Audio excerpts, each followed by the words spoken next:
9 volontaires se sont présentés au camp de survie en eau froide pour connaître les effets de l'immersion en eau froide. Après avoir fait l'expérience des 2 premiers effets, soit le choc initial dû au froid et l'incapacité de se mouvoir dû au froid, Dr. Gisbrecht les a invités en classe afin de leur permettre de mieux comprendre un 3e effet, soit l'hypothermie et comment la retarder. Dr. Gisbrecht a d'abord expliqué ce que sont les bénéfices de la position du fœtus lorsque l'on porte un gilet de sauvetage.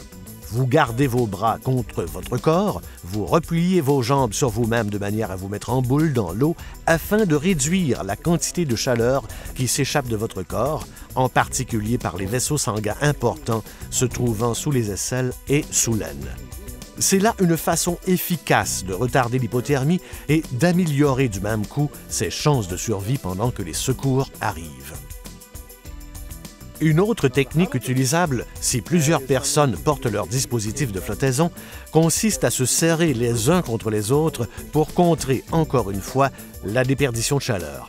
De plus, cette technique à plusieurs offre un avantage psychologique important par opposition au fait de se retrouver seul dans l'eau.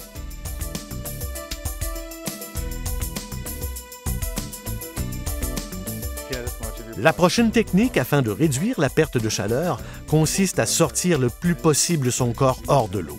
Si, par exemple, votre embarcation a chaviré et qu'elle flotte, vous pouvez vous hisser sur sa coque et faire en sorte qu'au moins la moitié de votre corps soit hors de l'eau sans trop d'effort.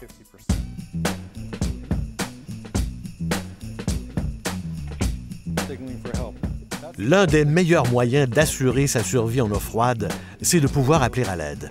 Vous pouvez toujours utiliser un téléphone cellulaire, mais la réception peut être restreinte dans certains secteurs et un appareil qui a été immergé peut ne pas fonctionner.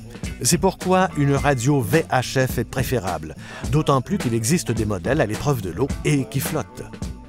D'autres dispositifs, comme des teintures sur la surface de l'eau, permettent d'augmenter sa visibilité.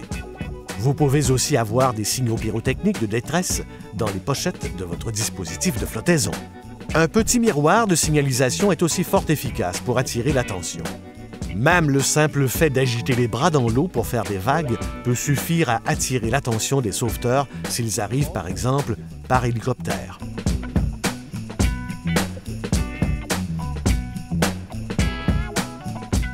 Dr. Gisbrecht a expliqué par la suite quels sont les avantages des différents types de dispositifs de flottaison. Les dispositifs gonflables offrent une excellente flottabilité et une grande liberté de mouvement, mais ils n'offrent pas de protection thermale. Les vêtements de flottaison individuels conventionnels offrent un peu plus de protection contre le froid, mais un manteau de flottaison offre une protection accrue particulièrement valable en eau froide. Dans le cas de situation d'urgence, la meilleure protection thermale est celle qu'offre une combinaison de survie. Se rappeler de ces techniques vous aidera à retarder les débuts de l'hypothermie et à améliorer vos chances de survie en eau froide.